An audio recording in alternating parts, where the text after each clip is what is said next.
सिलागी मनिंग the Jagoi सारी के चींदे मसादुने pot खरे जो है के मथक तक आखले इजे मना मसिंग खरे है के अखोगी इयामबंगी मनाक चटपगी मना मसिंग खरे है के नला यंग लाइ रो कना यंग लाइ no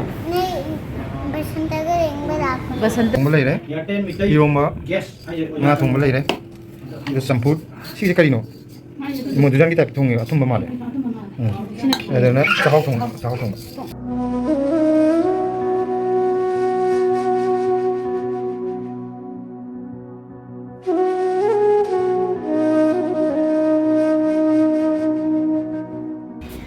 ma'am ngasi yendem je kano tawrage posting thoe silana order tawraga adugi silagi order ngai nahangai kano nungsa na mana je loi kangne na si maya pulap thambane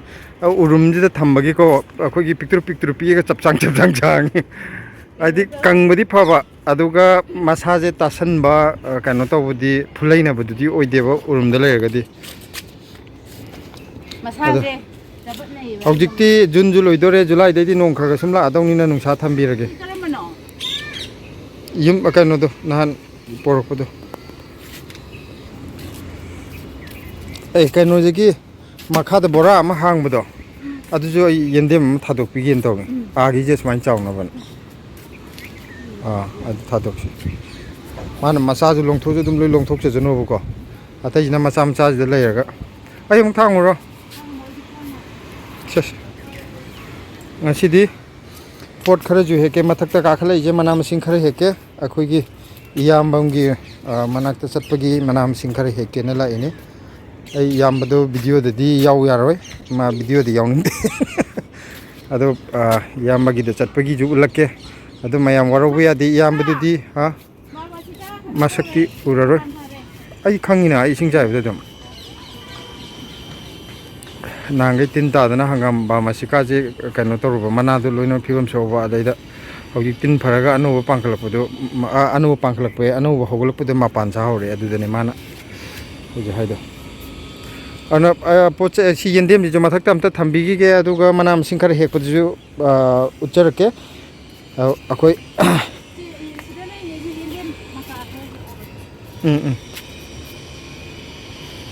tu sidai da yende mayam pulap leirambadu swai long mangkhre to pungang hangre swai jima yende macha macha gaina sida puthokpire silagi maning da jagoi sari ge yende macha dune ha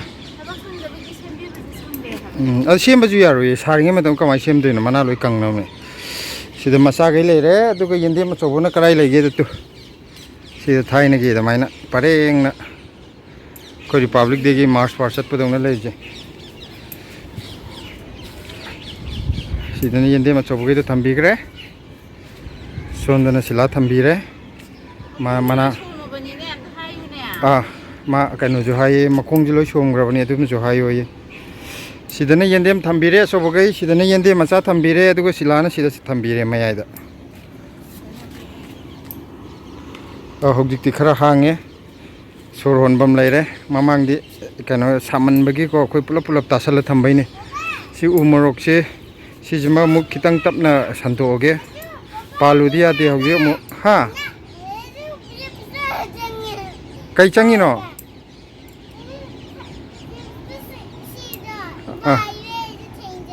हो अमोट पचंगन गनु को उमरोक से हंद किदि पांदी पांद्री अदो मापान हाना सावगे दिले केंग्रा अनोबो मु सारे पानदोरिब्रा पालोइदोरिब्रा खंगदे मा थोक तोरजनो हो कक्सी दुगा सिदे सिगी जिजु तमना खरा संदोरखिनी स्वागी जिदा लाइरिबा जिंगे अदा साबगी मोंग येंगिगे जुन जे लोइद्रिबोक्ति यारिंगे संतोइगे तोबा अदा यंदेम जे कुंगना थंबदुगी को पिकना दमा वांगेबा खोगी अदो मक्लाब सांग याम सांगरे अदो सिमाइना थम्मिजना करिगिनो द नहांगे नुंसा द मना लोइ कंगेबुको अदुदुगी सिमाइन थमदे यादबै थम्बा हौजिते नुंसा याइरमनि नै यंदेम जु मा फुलाइनारानि अदो हावजु हेलानि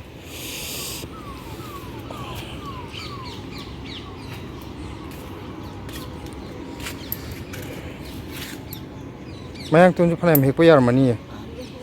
mayam hekse keno da koi ꯗꯗꯥꯒꯤ ꯇꯩꯃꯒꯗ ꯀꯩꯅꯣ ꯄꯥꯛꯅꯝꯁꯨ ꯆꯥꯕ ꯌꯥꯕꯅꯦ ꯄꯥꯛꯅꯝ ꯆꯥꯎꯅ ꯍꯥꯏꯔꯝꯃ ꯂꯣꯏꯔꯦ ꯄꯥꯛꯅꯝ ꯆꯥꯕꯗꯗꯤ ꯈꯔꯁꯨ ꯌꯥꯝ ꯆꯪꯉꯤꯗꯅ ꯕꯣꯔꯥ ꯉꯥꯛ ꯅꯠꯇꯅ ꯄꯥꯛꯅꯝꯗꯤ ꯑꯩꯈꯣꯏꯗꯤ ꯍꯥꯟꯅ ꯈꯪꯗꯦ ꯅꯍꯥꯟ ꯆꯥꯕꯗ ꯍꯥꯎ ꯂꯩꯔꯝꯕꯗꯣ ꯑꯩꯈꯣꯏ ꯌꯨꯇ꯭ꯌꯨꯕ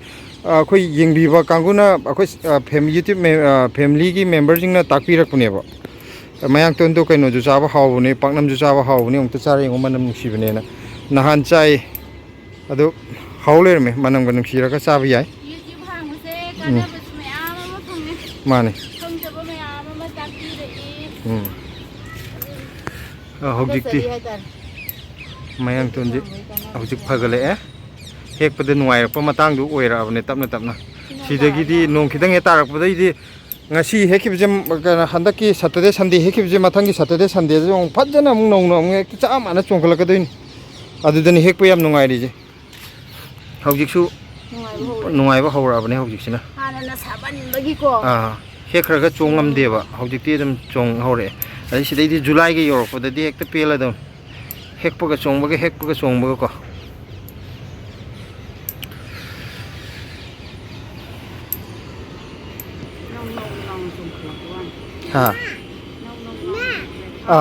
ꯑꯁꯤꯗꯁꯨ ꯀꯗꯥꯏꯗꯅꯣ ꯑꯩꯅ ꯑꯅꯧꯕ ꯌꯥꯝ ꯐꯖꯕ ꯑꯃ ꯍꯦꯛꯄ ꯇꯨ ꯁꯣꯟꯒꯤꯁꯦ ꯁꯤꯒꯤꯁꯦ ꯍꯦꯛꯇꯠꯇ ꯌꯥꯔꯣꯏ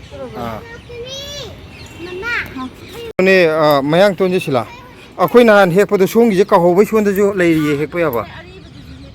ꯁꯣꯟ ꯃꯇꯥꯏꯒꯤ ꯍꯦꯛꯇ ꯀꯥꯎꯍꯧꯕ ꯑꯗꯣ ꯑꯩꯈꯣꯏ ꯀꯩꯅꯣꯒ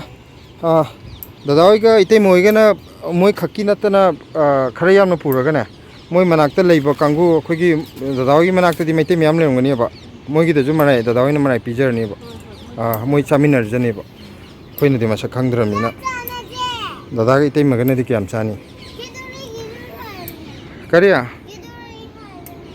ꯀꯩ ꯍꯥꯏꯅꯣ ꯃꯥꯏꯁꯤꯕꯣ ꯀꯅꯥꯅꯣ ꯀꯩꯗꯧꯔꯤꯑꯕꯣ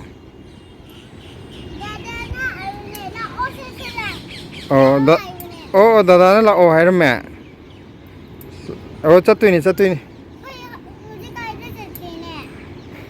ꯀꯥꯏꯗ ꯆꯠꯇꯣꯏꯅꯣ ꯍꯥꯏꯗꯣꯛꯑꯣ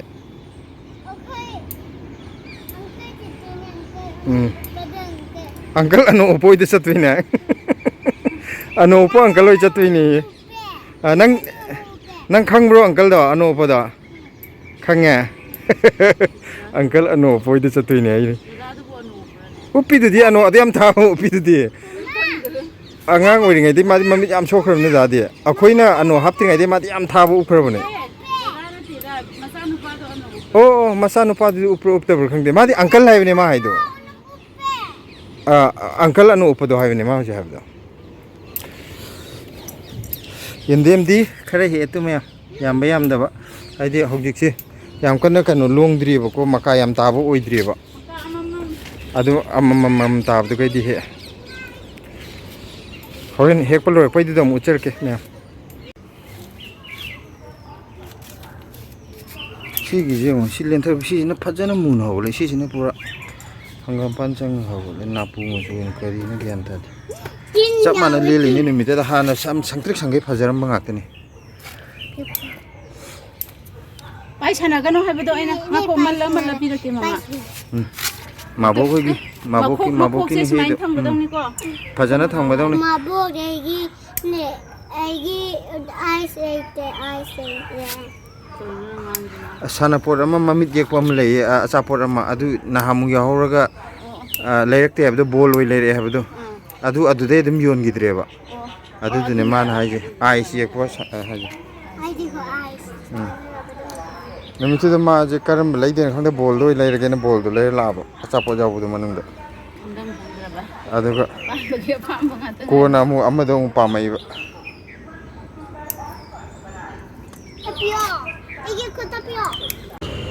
ꯑꯩꯁꯦ ꯉꯁꯤꯁꯦ ꯀꯀꯥꯒꯤ ꯇꯦꯁ ꯇꯧꯕꯒꯤ ꯂꯥꯛꯄꯅꯤ ꯗꯤꯁꯄꯦꯟꯁꯔꯤꯗꯁꯨ ꯈꯔ ꯇꯧꯒꯗꯕꯗꯣ ꯗꯤꯁꯄꯦꯟꯁꯔꯤꯒꯤꯗꯣ ꯗꯦꯠ 30 ꯐꯥꯎ ꯁꯨꯇꯤ ꯂꯩꯕ ꯑꯗꯨꯗꯨꯅ ꯁꯤ ꯂꯥꯜ ꯄꯦꯠꯇ ꯑꯣꯏꯅ ꯂꯥꯛꯑꯦ ꯃꯣꯏ ꯊꯥ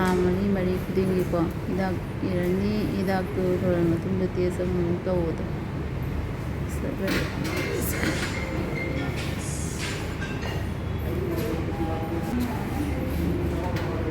ꯍꯣꯏ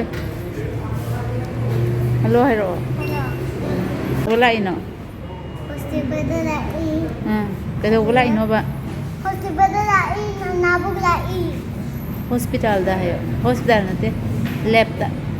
lekta onse laga hero kana nang yang lai ro kana yang lai no ni basanta ga ring ba basanta je kana no banana basanta hai do papa na tro si basanta ne papa hai ke dong na tro ni basanta hai dia samta udam sina pung baro ga khare hela ko ne ka dia ang kana ui lai Isu tuming mana lore, kung ama henawati, wah dori dah ngai betul. Just tu pergi jet hajan basang kira. Semua yang ngai betul. Aham bagi tahu lore bapa, aham bagi lore kira tu tu kan. Aham bagi tu caksa dengan itu tahu bah. Kalau pungani kan ada macam dah mau. nabuk cekine Dalam dia pergi pesenji. ना तो इसकी बोली बनेगी Lore malah tu le, ia tamu oi tamu. koi hospital da test to loi rame sample pirame aduga amuk to da hoji da amuk lae metro station da kundara in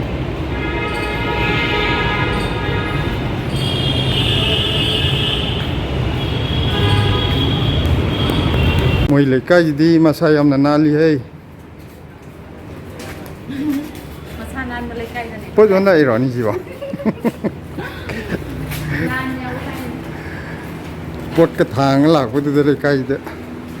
kari kari pam ge ka har ka dum male masa yam na na le somai masa na na le je nuai natra masa na na le je le Hore ngak tang le lau ge asu chi so om chang re kai cha toi no kai de lai no ate kadai de lai no ba si sing ta re ku o mo phi su do ma asi di kai de 내가 신발 matem si de le rak le je si mamang da asi kitang hai jal le se sila jaga soi da hang nang jaga lei je do yani uwa jo hore uwa jo mara kai hore soi ma ti kina kai nom tok da ahang ba jaga mai construction to bo lei je lei ra koi na lei gi na nuai sorok si na to ai di दुकान कर का फमजन बनी ना त फता हो दिखर दिए त चाय है युमलक नी ना से सिदे जे कंस्ट्रक्शन युम मयाम सागन का दोरे से सिदा मा लहोर जे ब्रा ए बुकिंग तो दब चंगजले त साव हो गदो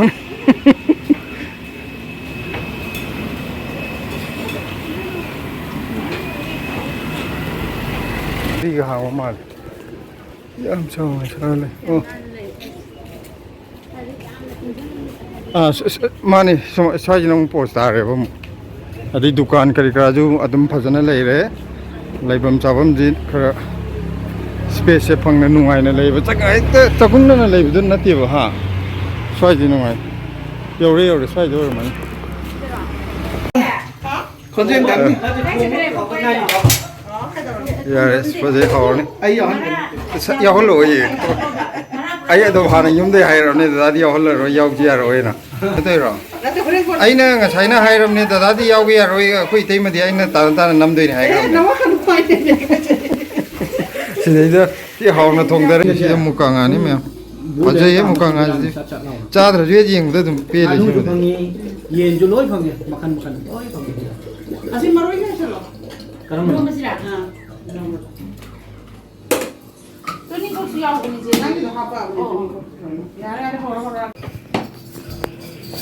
Ini yen thong ba lei re